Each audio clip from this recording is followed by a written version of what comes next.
So the devil, he's our invisible enemy, and he's not a flesh and blood organism like we have. He's an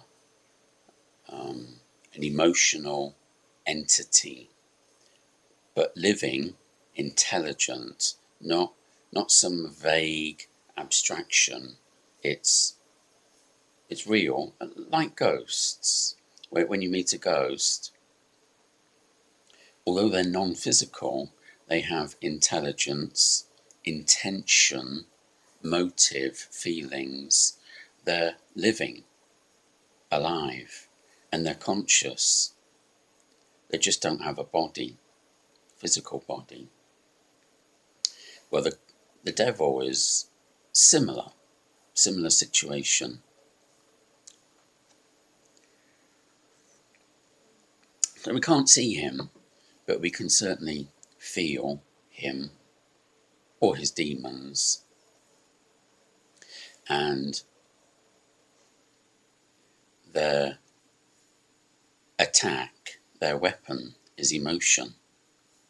That's why you see all these alien abduction stories where the people are mistaken, deceived is the devil, that they think there's some alien abduction taking place. Actually, that's just a disguise of the devil. Popular culture. He uses whatever is in the popular culture at that time. In the Middle Ages, it would have been as a goblin or a succubus. If you change not time but the culture and you go to the Middle East, then suddenly he's a genie coming out of a lamp. So whatever culture or time period you're in, that's how the devil appears to you. If you're an American Indian, he might have appeared as a wolf, an animal.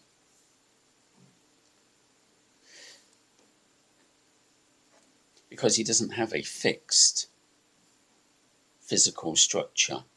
He's an emotional entity, liquid, very liquid. Now, so he's our enemy, fighting against us. And what does he want? Well, as we explained in the other videos, he wants to enslave us, and although there's a depopulation agenda, he doesn't want total extinction of the human species. He just wants the human species down to a manageable level. The same as us with our farms. We don't want to eradicate cows and pigs, but we keep them at a level, just enough to feed us, enough for what we want, but not beyond that. If we have too many, the price won't go down, farmers get poor. Then you have unused meat rotting away. No. Sustainable development. Well, the devil, he likes sustainable development. But they're not farming us or enslaving us for meat. They don't eat us. They don't have physical bodies, so they don't eat our physical meat. Remember, they are emotional entities. They feed off our emotional energy. Especially intense energy, and what in our human consciousness we think of as negative or animalistic or basic, very basic instincts. There's the word, instincts. So joy or forgiveness, that they can be intense emotions, but they're not instinctual. So the devil likes those intense instinctual energies. And of course the two most powerful ones are sex and fear. Lust and hate. And it's curious to note that sex is connected to birth and the greatest fear is death. So, you see, the most basic instincts are about birth and death, lust, sex, and fear, death. And it's curious to note, isn't it, that poltergeist activity, it's usually centered around a pubescent child. So again, we find demonic influence connected to sex. And so I picture the devil as a bestial, lusty goat. Symbolizes this. And so the earth is a kind of farm for him. And they want emotional nourishment. They enjoy our feelings. And if you analyze hauntings or alien abductions, sleep paralysis, when you analyze these, you find there's a simple process. First, they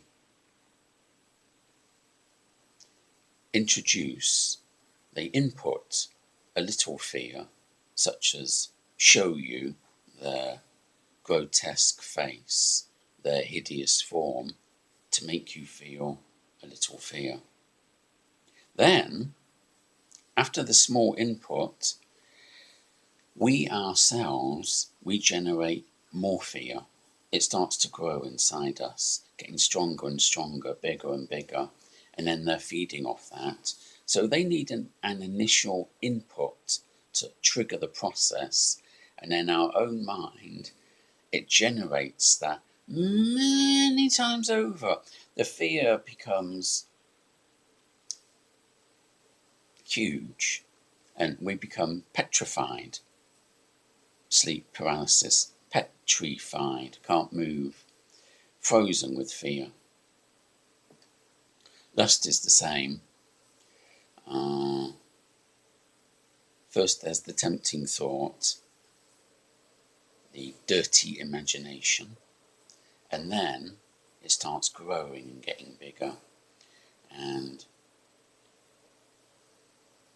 it may be true to say that when we're in bed with someone, actually, there are 3 people in that bed. There's an invisible presence enjoying our enjoyment, multiplying and vampirizing our own lust, magnifying and vampirizing, magnifying and vampirizing. And so we're a kind of farm animal here on the earth, but not for meat. We are emotionally vampirized every day. I'm reminded of the bear in China, where they believe in TCM, Chinese medicine, traditional Chinese medicine. And one of their remedies is bile from, is it the spleen of a bear? Well, it's not easy to harvest organ juice from wild bears, is it? So they catch a bear and put him in a very small cage. It's cruel. It's cruel. The bear can't stand. He can't walk. He just has to lie all day. And then a tube is inserted into his spleen, and it's permanent. It's there 24 hours, and they're just draining the bile juice from his spleen until he dies. The poor bear might live for years like this, and he's fed, watered, he's kept alive but not allowed to die, and they just harvest his bile juice every day.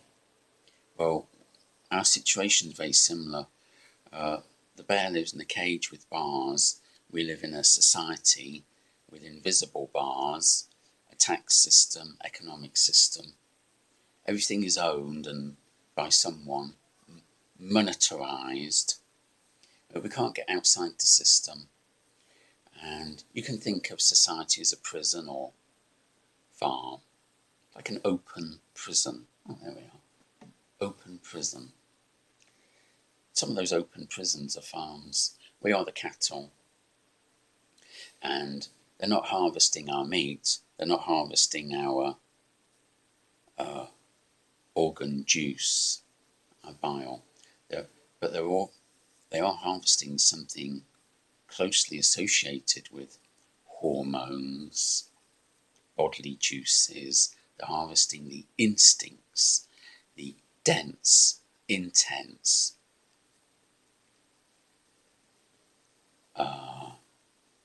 energies of our most bestial, animalistic emotions.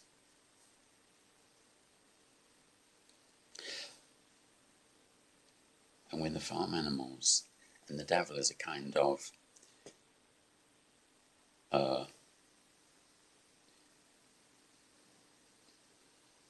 farmer. I was going to say spiritual farmer, but he's the opposite of spiritual. So in this system, how can we get free from the prison? How can we escape from the farm? Well, emotional control. Don't feel fear. Stop feeling lust. Oh, well, we kind of like our naughty feelings. Gluttony. Greed for money. We like all that. Although this is also our enslavement. But ultimately, if we want to be free of the devil, we have to be free of the basest, the worst temptations that seduce us to want to be victims, want us to maintain our enslavement. Like a man who smokes, he knows it's stupid, he knows he should stop, but actually he enjoys his little sin.